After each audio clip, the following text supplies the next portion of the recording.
Hey dudes, welcome back to another episode of our Rhomas Men's Team podcast. You are about to listen to one of our prior team meetings. If you ever want to join one of our live sessions that we have every Monday and Friday, head over to rhomas.com. That's RHOMAS.com and put your email in and we will send you a live link every time we record. We generally record on Mondays and Fridays. So if you ever want to be on the actual podcast, like we bring men up all the time to talk about their goals, talk about their obstacles, etc., head over to rhomas.com. And then also, if you want to help support the channel grow and also have access to exclusive content, book reviews, extra whiteboard sessions, etc., and some coaching sessions, head over to patreon.com and support us. We would love it. But if not, no biggie. We'll see you on the live sessions. Later, dudes. Enjoy this podcast.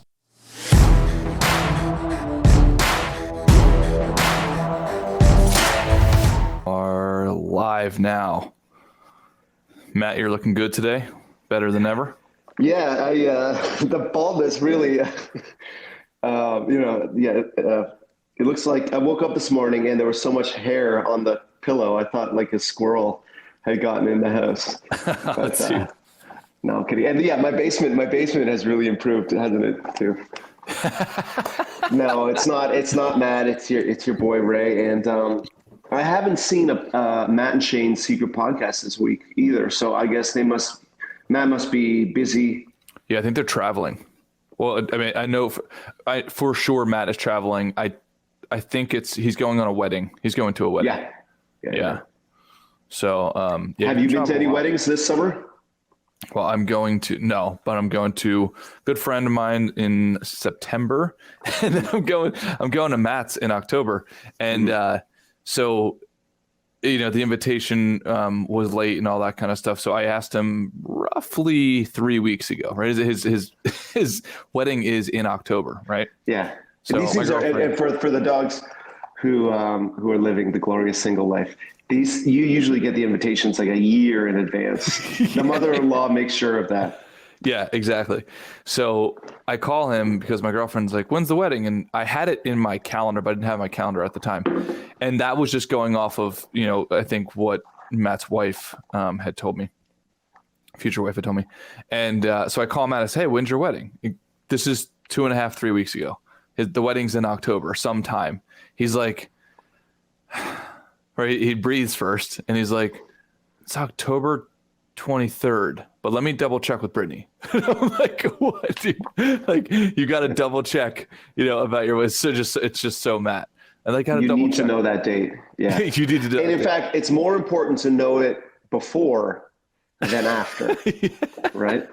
Like, we're at DEFCON 5 here, Matt. We need to, Matt, if you're watching, it's go time. This is the time in like Red October where they both turn the nuclear keys at the same time across the different parts of the South. Well, it's just so Matt. Ryan says he's got 45 minutes till his wedding, and he said he's about to turn 33. So, lot going on for the old Chalupa Cabra. Hell yeah, man. Yeah, what's going on with you, brother? With me, I'm feeling a lot of gratitude. It's the summer. Thea is in tennis camp, so we've been members of this fancy country club tennis club for 5 years, but only in the last week have I dropped Thea off for tennis and then gone and worked out in a gym. Mm-hmm. Although, of course, with the pandemic and the lockdown, it wasn't possible. So I'm really into my routine and starting up some art sales opportunities with some of the other tennis club members. So just really using my kind of network that was dormant, but a network that I was nurturing for the past 5 or 10 years, just by being like a nice guy and or just not to, I don't know, do you know how right, like you talk about when you make a sale, there are 5 qualities that have to be pre-existing, right? And so reputation, expertise, trustworthiness, right? Would you know those off the top of your head? Yeah, they've got know you, like you, trust you, feel that you're competent. Yeah, so those kind of seeds have been planted and tended to for years. And it's only now that there's kind of a rush of opportunities. So I feel good about that. Gunther, this is not dad meat, so no puns. We need like a no pun. This is a no pun zone. Okay. Although that might have just been a pun. Do you, how formally do you track that? Because one of the risks, and this, by the way, any guys can extract this to casual dating or picking up girls or whatever it is. If are you keeping it at a casual level or are you keeping it at a formal level? I'll give you an example. Like even when I go to the gym, so I've got a running Google sheet in my phone and just on the cloud, but I use it on my phone, of every single person that I meet at the gym or any single person I meet anywhere, as long as I know I'm going to go back to that location. So I have hundreds of people in this thing, and it's just a grid, and it says, my gym, and then it says the person's name, and then it's a little quick 1 or 2 sentences about them that I remember. Do you do it that way, or do you keep it more casual? Wes, would it surprise you to learn that you are the only person who does that? Dude, I'm telling it is. No, but I see the value of it. I see the value of it. And like when I worked at a corporate gallery with like lots of locations and very structured, we had to write notes.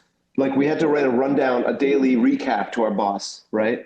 Yeah. And that included what you're talking about. Like a more obvious version of that is when I'm employed, paid by the hour, or salaried employee, and someone would come in and I would give a daily recap of like their name, what they were interested in, the kind of thing you're talking about, right? Yep. Building like an intel kind of database, and that really distinguished, I guess. I mean, that really is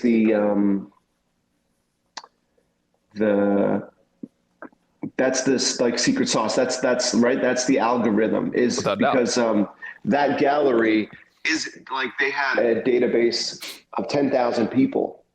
And so every time something new came in, they could target whatever tranche of those people. And so what I did is when I got fired, I just took the client list with me, and right now I just blast like all 10,000 of them, which is spam, right? So I need to have a more targeted approach. So what do you do with the information in your Google Sheet when you meet people? Really good question. And again, this can be taken to dating, et cetera. I think where most people, if I had like Gunther's wondering if it is transferable to dating. Oh yeah, 100%, 100%. I'm going to put you, hey lady, I'm going to put you in with my sevens. Let me just open up the 7 folder, and what was your name again? Right? No, go ahead. So what do you do with that? Like, cause obviously, okay. Yeah. So tell me the process. So most people's issue, is just volume. Right. Like I always break it down into 3 things. Like, are you doing the right things? Are you doing them the right way? Are you doing them for the right amount of time? Now, time being expressed as a function of duration and frequency. So are you doing the right things, first of all, so whether it be like with dating, et cetera, like, are you dressing the right way? Are you doing the correct things? Then are you doing them the right way? Because there's always kind of more texture to things. So like the best way I could describe it is in basketball, you might be going in and shooting the ball 1,000 times, but if your elbow is 2 inches off to the left or right, you're not going to be making the shot. So you're doing the right things, but you're not doing it the right way. But what I have found is most men, the issue, including myself, like oftentimes if I'm not getting the result, is just in the time category, right? So it's more of a volume issue. So have I done it for the right amount of time, being expressed as like duration, so the right length of time, and then also the frequency. So for basketball, right, like, you might have shot, 1,000 jump shots, but you spread them out like 1 per week over 1,000 weeks, right? You're not going to get the same benefit as if you condense them. Okay. So with that being said, volume is a major, major, major thing. Like I can tell you from sales, the amount of sales that come in that just from like the aggregate volume of doing what I just told you, like, you know, when I talking to people, I take their name down and so on. Now here's what you want to do. And this is what I'm bad at. This is my next step. But if I were in your shoes, what I would do, introduce yourself at the tennis club and so on. You keep it casual there, because it's weird if it's like if it's a sales pitch. Right. If I've got like cards, yeah, like Andrew Cuomo or something. Yeah, exactly. Right. So what I would do is I would introduce myself to them, keep it super casual. I talk to them a few times. Like, you obviously in the same clubs, you start to run into the same people, the same types. Yeah. Eventually you get a feel for friending that person on some sort of social media platform. There is where you can make the pivot. Then if you turn your social media platform into often or every once in a while, but I would say frequently enough to establish yourself as an expert, teaching on that through videos or sharing different things about your craft. I love what one of my mentors told me. He's like, your social media is not for your high school friends, right? Like, that's not what it's for, right? If you're a man and you're trying to lead the household with financially, with your, with your career, then it should be used for business purposes. Now, the coolest thing about Facebook and Instagram and so on is that it actually removes the company aspect. Every person who I've talked to who tries to use their company Facebook account, they said it barely gets any traction. Yeah. But when they just do the same thing under their own personal account, it doesn't feel salesy. It's just like, oh, this is me. This is what I'd love to do. This is my passion. I'm so committed to my passion that I do this on my personal page, like something like that. Which explains the rise of the influencer, right? 100%. Who is using a personal account in the function of the Coca-Cola corporate account. Yep. But we have guardrails against trusting corporate information. Yep, right? Exactly, because we've been sold too many times. So that's what I will be doing soon. So you can always keep an eye on mine. But for sure, that's all I'll be doing. And you keep it very, in my opinion, you teach there. You know, you're giving out value there, and then those who are interested will gravitate towards you. And then though you take them deeper into the funnel, right? So if somebody comments on a piece of art, like that's one point in their bucket that says, yeah, they're interested in art, if that makes sense. Word. And the one time that I did do a teaching, the one time I did follow this advice and took Instagram stories and just did like a slideshow of, hey, this artist I love, and then like with like a pic, then a still, and then like kind of like an animated arrow saying like, look at this cool mountain in the background, and then reminds me of, and then another image with like Leonardo da Vinci, and like and just made it kind of like fun, and it was very well received. And MFG says personality driven with a solid process behind it, which is exactly it, right? So like. The right and so like the right amount of playfulness or irreverence, but with the expertise, like a iceberg, I guess, right? Like playful irreverence. If they just want to experience that the most is what's most visible, and then. Now, do you say like now, or would you recommend I say? Like on the last slide, DM me for more information if you want to go deep. Absolutely. 100%. Yeah. This is where a lot of business people get this wrong. Yeah, that's where I did not do that in the example I'm telling you about. And it just, I just kind of watched who liked it and who commented and stuff. But so go ahead about the DM me. Exactly. What's that? The call to action. Right? Yeah. So this is called direct response marketing. What every small business owner needs to know, and just like basically every business owner up until like Fortune 500, or like up until you're very large, at a certain point, like once you get above like 5 mil, 10 mil in revenue, it starts to become more about operational logistics, like enhancement. But everything up until that point, business is sales, like 100%. Yeah. Or like 99%. So where most people get it wrong, especially in the creative field, is they create art without a call to action. So what people need to be studying, in my opinion, is called direct response marketing. The business owners that I respected, funny enough, like it took me years to figure this out. The ones that I like had my eye on, I'm like, how is this guy making $5 million a year in personal income? Like, how is it even possible? Right. And then I looked over here. I'm like, how is this guy making $3 million a year? How is this guy? One guy's making $13 million a year in personal income. I'm like, how is that possible? The connective tissue between those three guys. And then subsequently, I found more guys and women doing this. It was all direct response marketing. They all became like literally masters of direct response marketing and copywriting, which basically they're kind of like go hand in hand. Which copywriting is salesmanship in written form. It's literally what you and I, Ray, have talked about in the past, like writing down word for word. If you were going to try to convince me of something to buy your piece of art, script it out. And you're going to be really, really terrible at it. So you got to like be willing to put in the thousands of hours it takes to actually be really good at it. But it forces you to notice those little micro movements, right? You know how we talk about appeal to authority, social proof, urgency, scarcity, et cetera. Well, the way you get really good at that is you write out scripts that do that. Every single sales organization, I've got a client who's worth, this year he'll make $5 million. He could sell his company. We just got evaluated. He could sell it for $50 million, literally. I can tell you his entire organization was built off of scripting. The entire organization. There is no one on a sales team that does not use a script. Okay. So real time example.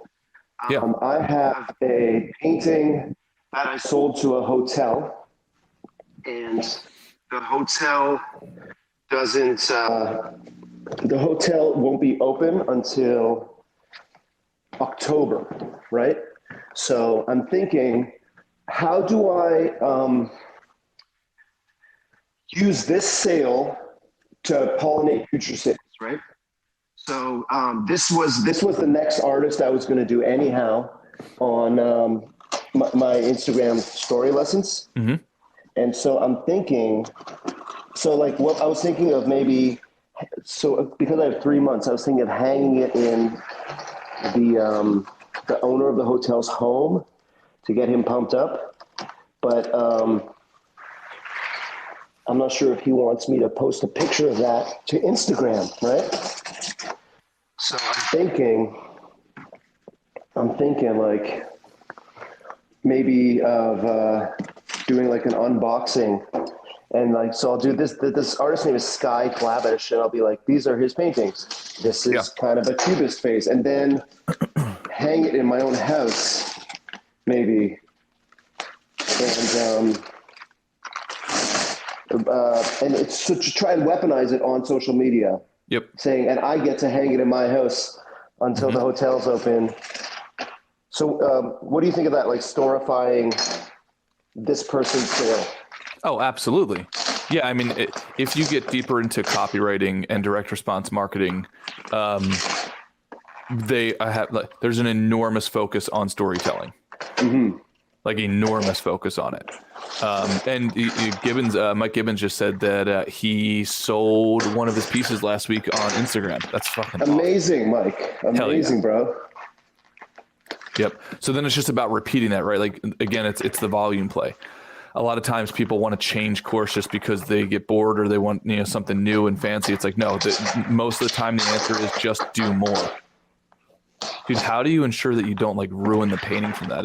I'm assuming there's a methodology. I'm wondering the same thing. Oh God. But look, I mean, I can tell it's packed like Omaha steaks. It's like, holy shit. Yeah. Wow, that's wild. Yeah. And so, well, you know what? This is kind of like is a perfect dovetail for the next subject, because Instagram can be very, like it's one of these things where you can find yourself stuck there for hours. Yes. Right. And so, and also, I'm not going to get paid for the Instagram teaching tool, right? Correct. So then the question, it becomes a question of time management, right? And so I was watching a Jim Rohn YouTube video about time management, and it was really good. He said, a couple of great things. Life is a collection of experiences.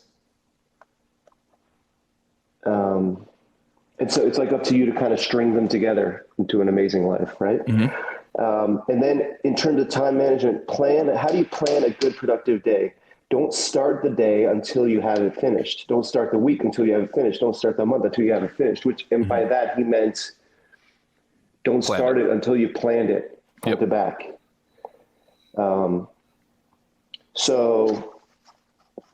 This is perfect. So there are 7 lessons. I mean, there might've been 10, but I stopped listening up 7. So the first one was step down to something easier. Okay. Right. And so by that he meant master something on the bottom of the totem pole first. I love it. I love that idea. So, I mean, how would you describe your Instagram skills or your social media skills? Oh, dude, my social media skills are awful. That's what I figured. Oh yeah, are absolutely awful. And the reason is because in the line of work that I do, how do I say this? Like, that's not like the nucleus of money is not there. Right? Like social media is like kind of 1 or 2 rings out. I will be doing it soon because that's to help get me to the next ring. But if I were to reverse those, I would have been wasting my time. Like the time to money from social media in the investment world is long versus if I'm working through referrals or doing direct seminars and doing like calls to action, all that stuff, like presentations, that is way, way, way more profitable and immediate than social media. Well, because of the kind of YouTube videos that you have me watching for the Rhomas scorecard practice team, all I get now is just a constant, you could be making an extra $100,000 doing online sales, like these kind of ads. It's maddening. But so if you were to, what would you do? Would you kind of like would you get like a course on effective social media, or would you step down to something easier and just master the social side of it first? Okay, so I've already gotten several. There's anything I do, I kind of educate up tremendously. So I've already purchased 3 or 4 courses, watched them all, like written notes, all that stuff. So that way going into it, I already know the best practices. Now I recommend that guys do that, but at the same time, like you got to be careful not to get stuck in education purgatory. Like it feels good. A lot of times people mistake education for progress. That's just a small percentage of the pie, but it does help shortcut. So what exactly is that? I mean, it looks cool to me. It looked to me. So this looks like it's, I'm not going to fully take it out of the box because like unboxing is part of the education I'm going to do. Yeah. But it is a gray background. It looks like just kind of like an autumn palette of like sunflowers or different things. And it makes me think of kind of like Art Deco kind of like art that you would see like at Rockefeller Center or something like that kind of 30s era. Yeah. And it also makes me think of like Van Gogh's Sunflowers. Right. But this is the best part here. The back of the painting where you can see like what the artist practiced with before he got going. That's cool. His fingerprints. Yeah. So what I'm going to do. So that's kind of, I just gave you a kind of real time example of like, we would walk through the artist, like the history of the artist and why I like him and what references and stuff. And then the last slide is going to be me unboxing this saying like, the hotel's not open till October. So DM me if you want to see this in person at my house. That's awesome. Yeah, absolutely. Yeah. So to cap off what we were saying earlier, direct response marketing, basically like the gist is always having some sort of call to action basically at the end of every piece. Like you are looking to get a response. Right. So come see it at my house. It's here for the next 6 weeks. Now you have to be careful about where you're at in the intimacy curve. Right. So it's like, you can't say like, oh, I'm going to show this painting and like, oh, like, text me if you want to buy this for $50,000 right now. Right. Like the chances are there's a gap in intimacy. So that's why you'll see like with good marketers, they'll say, oh, like, here's my video, right? Click on this link if you want to learn a little bit more. Then it goes into maybe another video or like a landing page. You're siphoning those people out of the the cesspool of social media into your own microcosm, right? Like your own little world. Then from there, you have interested to judge. Parties, not the general public, but the interested parties. Yeah, exactly. So then from there, you have to judge, and this sounds way easier than it actually is. You have to constantly put yourself in the client's shoes and ask, okay, how attracted am I to Ray right now? Yeah. Like on a scale of 0 to 10. And I'll let the guys in the comments section or in the chat answer that one. So, okay. So, and by the way, like this is used for dating, like put yourself in the other person's shoes. Oftentimes we think like the example that I always use is, a lot of guys, including myself up until a certain point, thought that I could just like buy a new shirt at Kohl's, a new button down at Kohl's and go to a bar and like the girls would just like flock to me. But it's like if you put yourself in the girl's shoes, as simple as it sounds, but when you do it, you're like, oh yeah, that makes sense. If you put yourself in the girl's shoes, she sees a whole bunch of dudes with a whole bunch of white button downs or blue, like, you guys all look the same.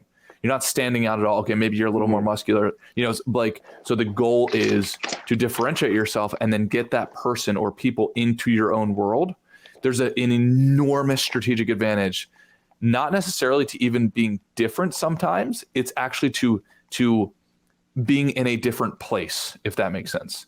The same female who is going to turn you down at the bar might not turn you down at Starbucks or might not turn you down at a library, right?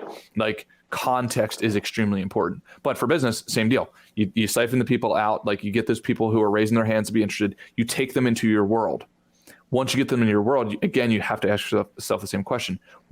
How attracted is this person to me? And where do they have to be on a scale of 0 to 10? Usually it's got to be 8 or above for them to like make a decision on you. But obviously that's directly correlated with the price of the product. The offering, how attractive. So and it's not necessarily how attractive is Ray or the seller, but how attractive is this offering? How attractive is this pitch? Okay. Great freaking question. So I just read an entire book on making an offer, like just a small little sliver. Then like after the attraction levels there, that's when you have an offer. Like that's the infomercial, like, but wait, there's more. And you get a Snuggie and you get a flashlight, like all this kind of stuff. Dude, scripting out your offer is so important because you have to be so unbelievably, like you have to be attractive to them. And then once like 90% of the sale, 95% of the sale is already done before the pitch, right? Before you give the offer. Right. But still, like when you ask somebody to do something, there's still that little hesitancy. So then you have to like really call it a value stack. You have to value stack the offer. And this is where human psychology is really, really fascinating, like really fascinating. So let's just say so the way to do that. And by the way, same thing with like dating. Like you want to sit down and you want to write out every single piece of value that you can give them. Go in with the idea of delivering 10 times the amount of value, which by the way, that's where I get my 90-10 payback ratio, right? So 90-10. So I want to get paid back 10 and I want to give 90. So like I want to basically give 10 times the value, right? That I'm asking for in return. So, okay. So with that being said, go in with that mindset. Okay. How can you, for the price of that piece of art, how can you give 10 times the amount of value? Now it is perceived value, which I think is really important, right? It's how can you make the perception? And I mean that sincerely. I don't mean that in a sleazy way. I mean, you could show me that piece of art and literally my perception right now is like, oh, okay, I'll pay $150 for it, right? Until you change my perception more towards what the reality should be. Right now, you don't want to be a dirtbag and like falsely change my perception just to make more money, because then eventually some people are going to find out and they're going to want to hurt you. So making sure. Now, how do you do that? You do that through the offer, right? So let's say you have 10 different things you could offer them. I don't know what that would be in art, but like maybe it's okay. You get the painting, and you also, if you get it within this period of time, you actually get a Zoom. You get the interview that I did with the artist, or you get a Zoom call with the art, like something like that. Or it's I can think of in a real world example would be like, I'm only offering it to you for 24 hours before it gets scooped up by the other 50 hungry people who want it. Yeah.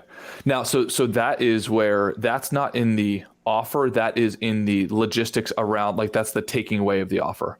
Okay. So you think about what you can give to the value of what they're purchasing. So they're not purchasing the time delay, like the deadline, right? No. That's the amount of time they have to make the decision.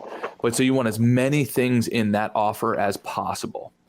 right? That's what differentiates you from the rest of the art dealers.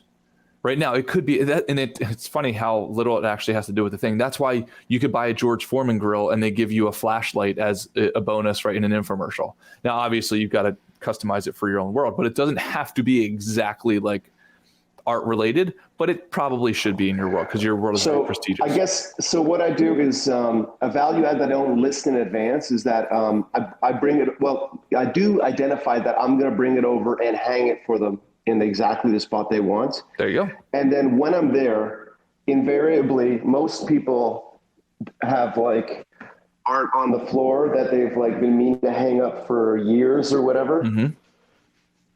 And so while I'm there,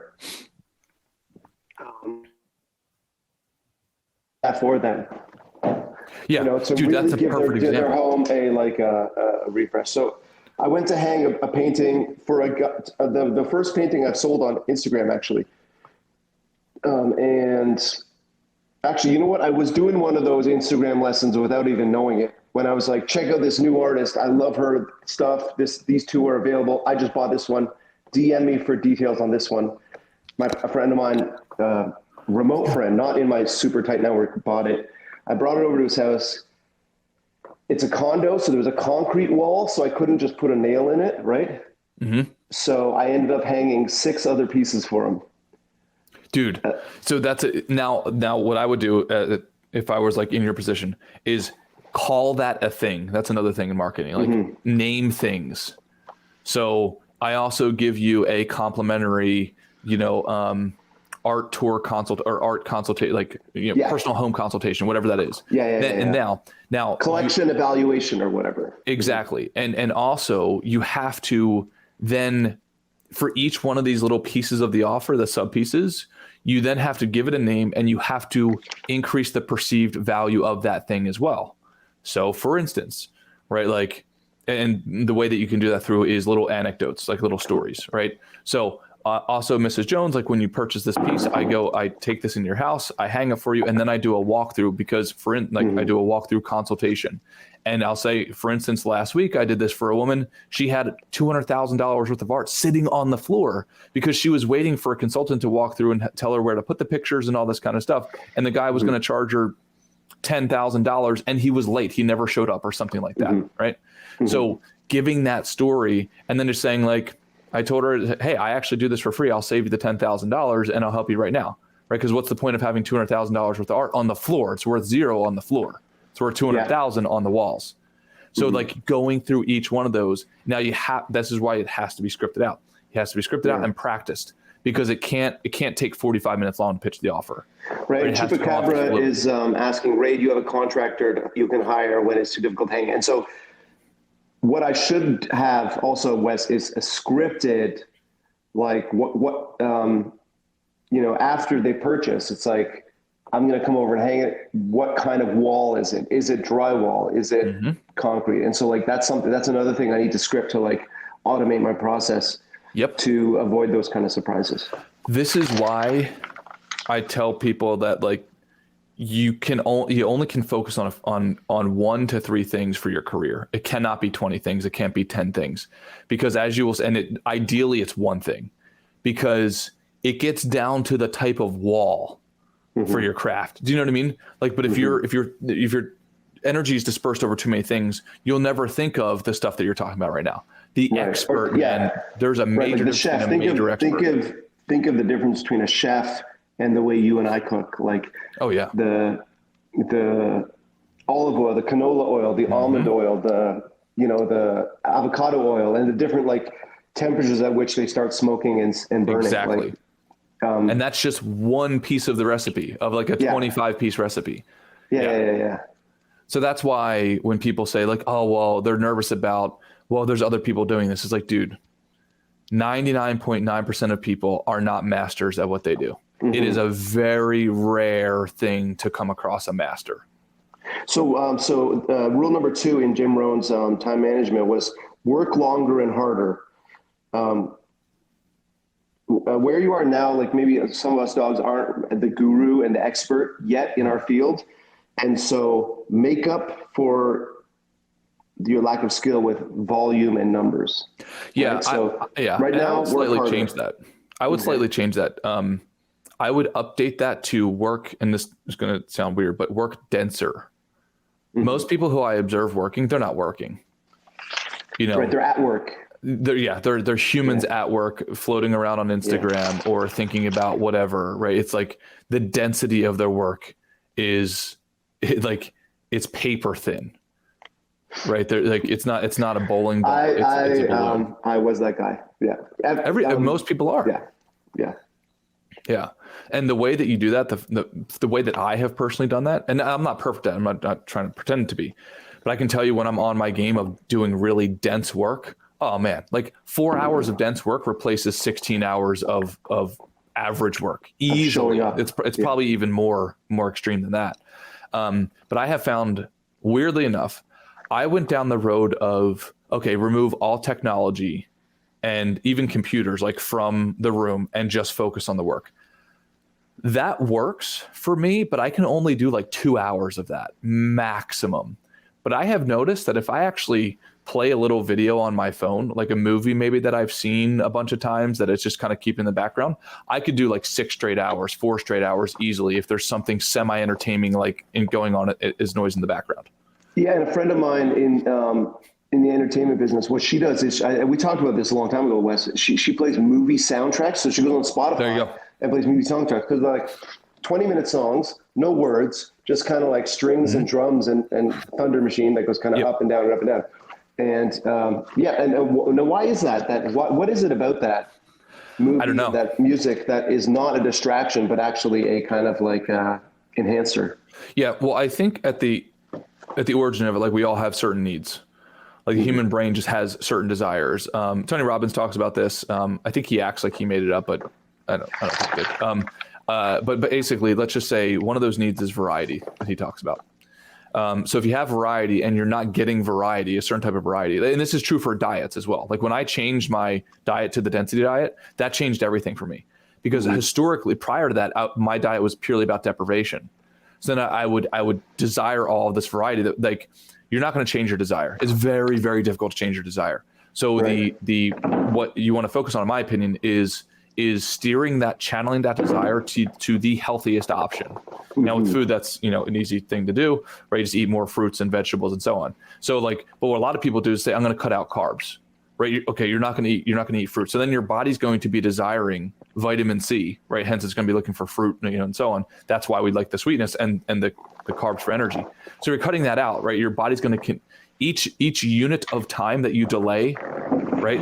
That desire being fulfilled, it builds up more of the desire. So if I had to imagine for productivity, my brain is probably desiring some sort of variability in the environment, right? And then playing something in the background fulfills that desire for me.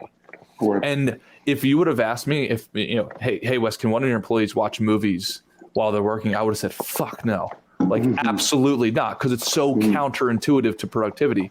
But for me, actually going through, it's like, wow, I will sit down for 5-6 hours at a time if there's a movie in the background. And does it distract me every once in a while? Sure. But that's why I watch a movie or listen to a movie that I've already watched. Every once in a while, I'll look over for 10 seconds straight and say, like, oh, that's a really funny part. But then I get back. So you can watch the movie on autopilot. Yeah, exactly. Right. And I guess it's the same with movie soundtracks. It's where you're not following the lyrics or anything. Yep. Exactly. Cool. This is another one. The number 3, take charge. And the notes I wrote are like, either you run the project or it runs you. And he said, take charge of your health, take charge of your finances, take charge of your opportunities. Completely. And so I think what you just said about the density diet is dovetails perfectly with that. Yeah, I think having a plan is essential, and having a plan that you don't need to keep on re-scripting out is extremely important. But having a plan, the prerequisite to a plan is having a philosophy about the thing. Like if you don't have a philosophy about the thing, then the plan is going to suck. Your plan is going to change based off of the next commercial that comes out. So then what's the philosophy? So the plan is the density diet shake is what I eat around 10 or 11 a.m. and that gets me through to about 2 or 3. And I've got to work on what I do in the like. I got to work on like that kind of chips and chocolate bar zone, like 2, 3, 4, 5 o'clock. Yeah. But and then the philosophy behind the density diet. So that's the plan, and then the philosophy is what? Yeah. So I think the first thing is making sure you have a philosophy for something. But if you can make that philosophy more like be more about morality, that's the game changer. So my philosophy is, is I want to optimize my current physique and my long-term health for myself and for my family and for my future family. Right. Now, as soon as I add the family in there and they say, if I don't do that, right, then I'm saying I don't care about my longevity and my benefit to my future family. Now it's a morality thing for me. Or or like I want to show my daughter, I want to model good behavior. Exactly. For my daughter. Right. Yep. You're increasing the meaning, and eventually when you that's the philosophy is the kind of the meaning behind it. And then you increase it so much to the point where it crosses the chasm into morality. Awesome. Imagine if you would eat those cookies, right, and really believe that eating those cookies was giving you cancer simultaneously, and you're not going to be around for Thea, right? Like, now, obviously, I'm stretching it just to produce an example. Is it? Are they? No, I mean, I don't think so. I think I do think essentially like refined sugars ultimately can lead to destructive health patterns, including cancer. But the problem is that it's a ratio, right? Like if you eat one cookie per year, do I think it's going to give you cancer? No, right? I gotcha. But if you eat cookies all the time and refined sugars all the time and like similar types of foods, like do I think it's going to give you cancer? I think the probability in a lot of books would say like absolutely yes. Yeah. Yeah. Right. Yeah. So all right. So that's one, step down to something easier, which I don't think you're capable of doing. 2, no, definitely, man. Work harder and longer and harder, which is and what you added is denser. Yeah. To throw on top of that, if people are struggling with it, like what I do is actually extremely low tech. I will write the next 3 things I want to get done, or if I'm going to be doing one thing for a long time, I write that down. I post it on my desk, and that's the thing. Because when we use the computer and phones and all that stuff, like it's infinite things. The Post-it, man. Oh man, like it's the best, 1 cent that you can spend on your productivity, because it's like I've decided that this is so important that this is what I'm going to do. Yeah. And if I get distracted, if somebody calls me, et cetera, like I will then look at my desk. I only keep 1 Post-it on my desk, nothing else. It's my computer, my phone, and a Post-it, and the pen to write on the Post-it. All right, I'm going to skip to number 7 because I just got pumped up at it.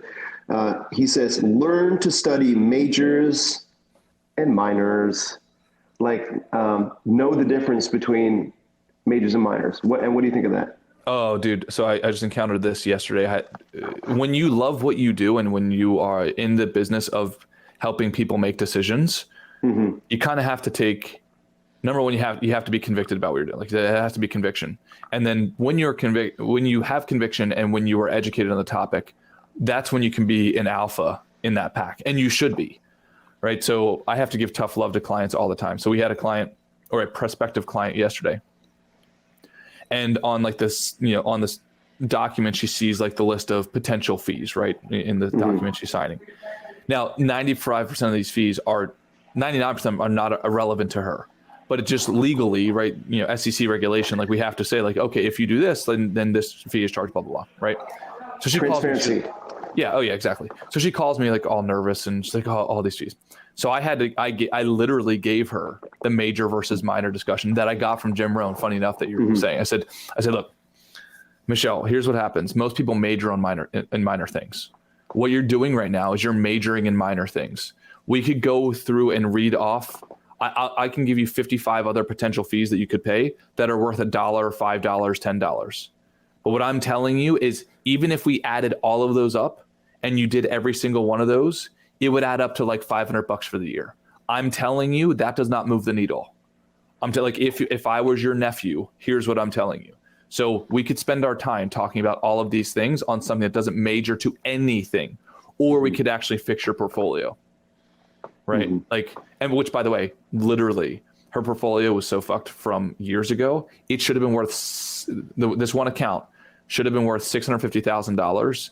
It's worth $120,000. Literally, like that's the math. It is not me making it up.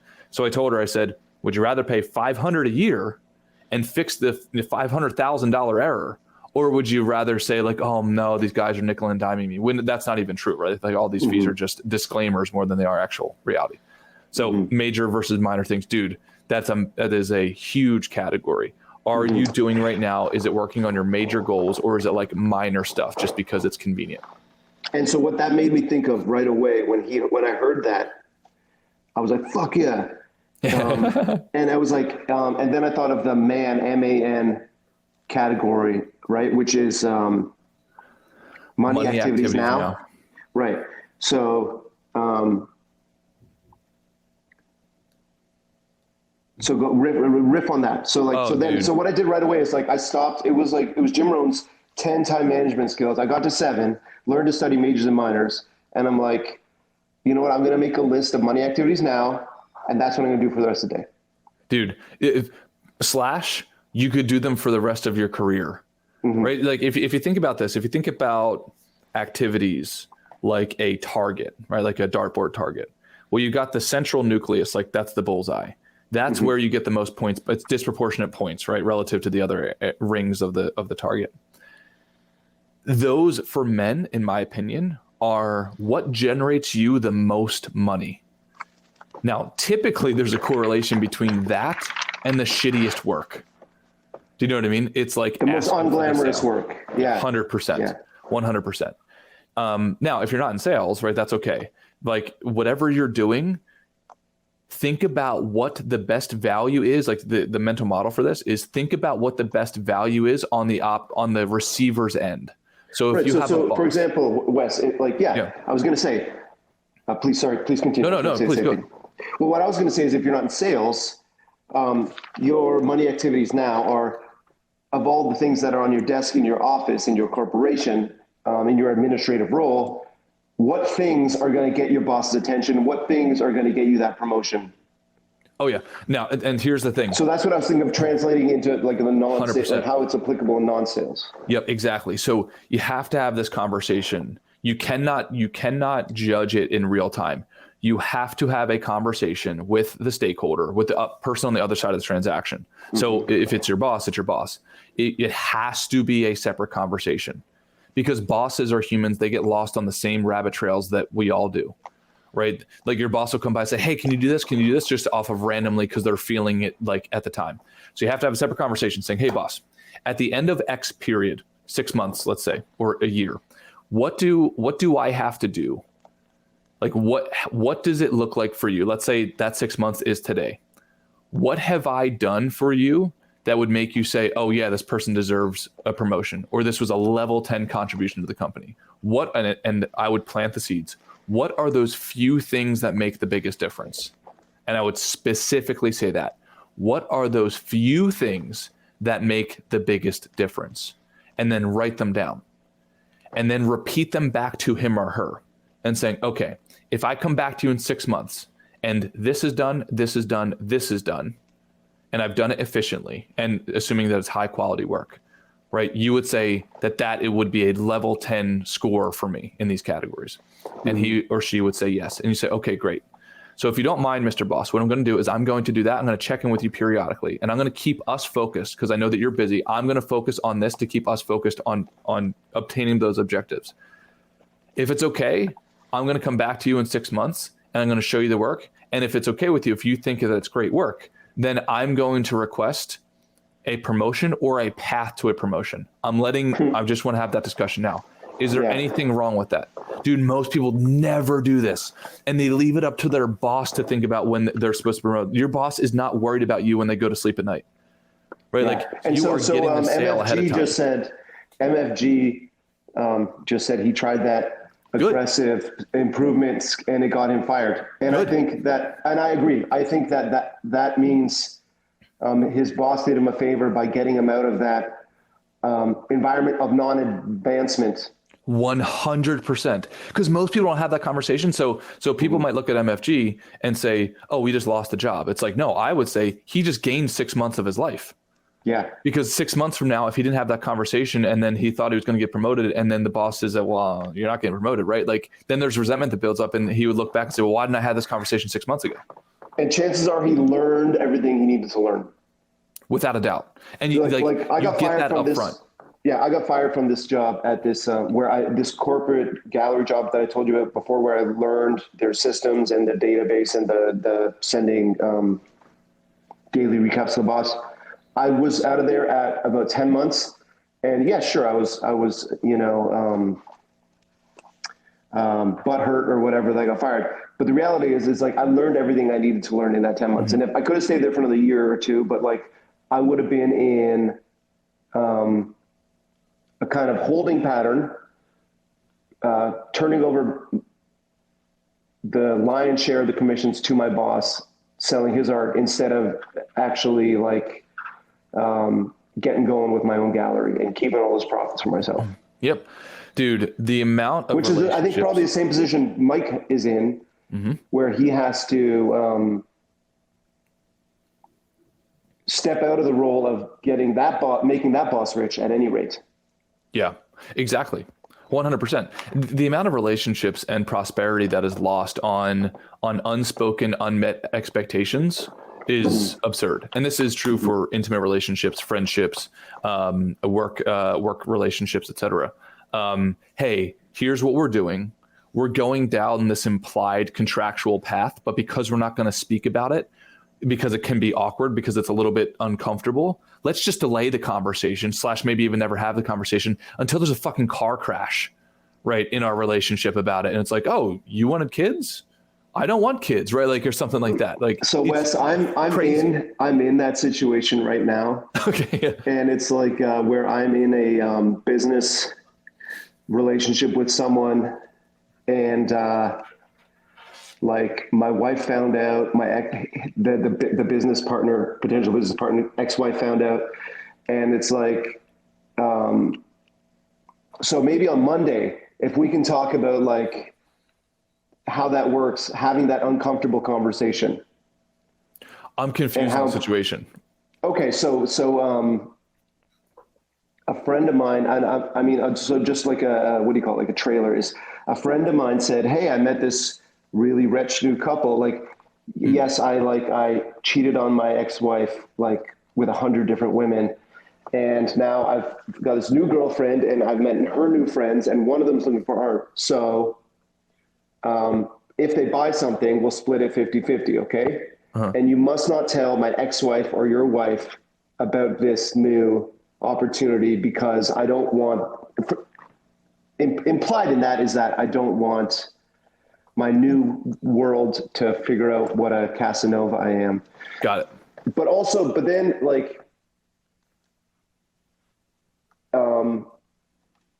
it's an unorthodox agreement to be sharing 50-50 with a non-art professional, right? Sure. And then I'm being asked to hide something from my wife and the ex, who's my friend, and the client too, right? Like, I'm not sure how the client would feel if they knew that I had to inflate the price potentially, or just that their friend was getting rich off something that should just be a referral out of,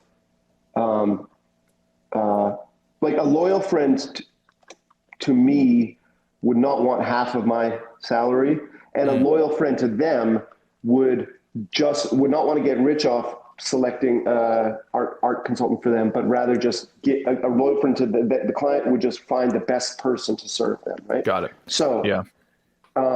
Because we're coming to the end of our time, if we can reserve that topic, hell yeah, till Monday, and not that it's a therapy session for me, but that like the conversation, having that uncomfortable conversation with your boss, right? Because I think that has broad appeal for. Oh, sorry, you cut it. You think that has what? That has broad appeal for someone like me, for someone like MFG, for someone like Kaizen, who's like going into a new frontier, getting his pilot's license and all that stuff. For Gunther, who's gonna, be doing the Mr. Universe competitions and stuff, right? There's gonna be like, I think there's a lot of applications of like how to have this uncomfortable conversation. Yeah. Oh yeah, definitely. And again, the copywriting behind it. Dude, I wish everybody on earth would study copywriting. Right? Like just writing down reasonable thoughts and position them appropriately to get what you want, and like respectfully and ethically get what you want, and simultaneously achieve what the other person wants as well. If people just really focused in on their words, oh man. And then it's not as uncomfortable, but then being willing to have those uncomfortable conversations and saying like, hey, this is what I foresee. This is what I want. Having the balls to say what you want. This is what I want. Like, what do you think about it? And setting the space so that it's more of a brainstorming session rather than like, this is what I want. You tell me like that you're going to give it. Right. Rather, it's not a standoff. No, and it should not be. Right. And you have to put the proper disclaimers in place, and you're bringing your prior reputation to the table as well. So it's like if you have a prior reputation of being a dick or being a baby, right, or being like a little brat, right, then that's going to play a role in the willingness of the participant to play ball with you at that point in time. Right. So like all of this stuff kind of dovetails together, but still it should be a conversation of brainstorming, not of demands and negotiation. Like a bank robber, hostage, megaphone kind of dynamic. Exactly. Cops with the megaphone outside. Yeah. And also like being willing to, how do I say this? And this could be the last piece because I know we're running out of time, but a lot changed for me when I started looking at things in terms of workability rather than morality. I know we had the conversation morality earlier, so I'll use that mental model for certain things. But for other things, I went to Landmark Forum years and years ago, and it taught me this. Like one of the few things that I got from the seminar, which was oftentimes like if you and I are sitting down, and let's say we're about to enter into a business transaction, and we could not come to favorable terms together. Prior me would like get mad at you. And it's like, well, why can't you just see it this way? Where why do I have to give you that? Versus saying, okay, what works for you and what works for me? And can we make that workable together? If it's not workable, that's okay, right? It's just a puzzle piece that doesn't fit together. It could be wrong timing. It could be wrong project. But I used to take that like personally. Now, right? Wes, we have a few minutes left. And I shouldn't have like introduced a new topic and expected you to keep it brief, right? Yeah. So we're going to save that for Monday, but we got to do dude of the week. And if the guys in the chat, it's Friday. I thought it was Monday, dude. Yeah. So if the guys, you're dressed like it's Monday, but if the guys in the chat can propose one of their brothers for dude of the week, like just like think about what you've seen in the Discord, and if anyone's got any wins. Put in the chat, dogs. Yeah. Or propose yourself. I'm going to throw up. Jordan has been slain. All right. I'm going to put Jordan up there. I'm going to put MFG up there. Hell yeah. How do I do? I think I create a poll. And keep the humiliating tech advice to a minimum, gentlemen.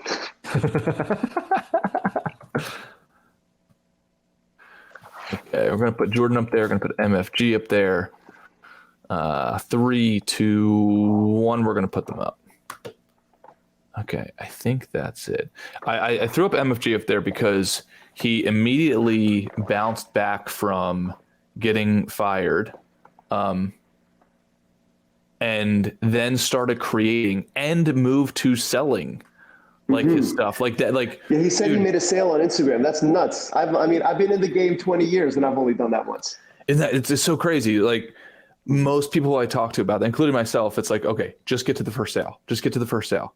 Okay, but I've got all these other things. And it's like, okay, but what you're telling me, you're going to get to a sale like 20 years from now. Just get to the first sale. You could probably make your first sale within the next 3 days. And that's exactly what he did. Right. So I got to give him a lot of credit for that. That's a hard fucking thing. And he's, and I presume that you guys followed through on the new skills development course on, what's that like? Udemy? Udemy, yeah. Yeah. Oh yeah. I sent him the money to get it. I don't know if he went through it. I assume he went through it. Well, maybe we'll bring him on a Monday and, cool. And do like a kind of pop quiz or something. Oh yeah.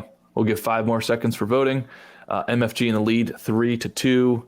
3, 2, 1. MFG, congratulations. Dude of the week. You are. Dude. Dude of the week. Yeah. And MFG, I mean it seriously, man. Like bouncing back and like just not judging yourself in the process. Just say, I'm going to trust the process. I'm just going to fucking do it. Hell yeah, man. Like it's, and I saw the rig that he put up. He made an overhead camera rig. Fucking awesome. Yeah. Hell yeah, dude. Keep slaying. MFG. Keep slaying, Jordy. You're my dude of the week. Fuck these followers. Jordan, love you, brother. You guys keep making progress. Ray, thank you so much. We'll see you on Monday. Have a great weekend, dudes.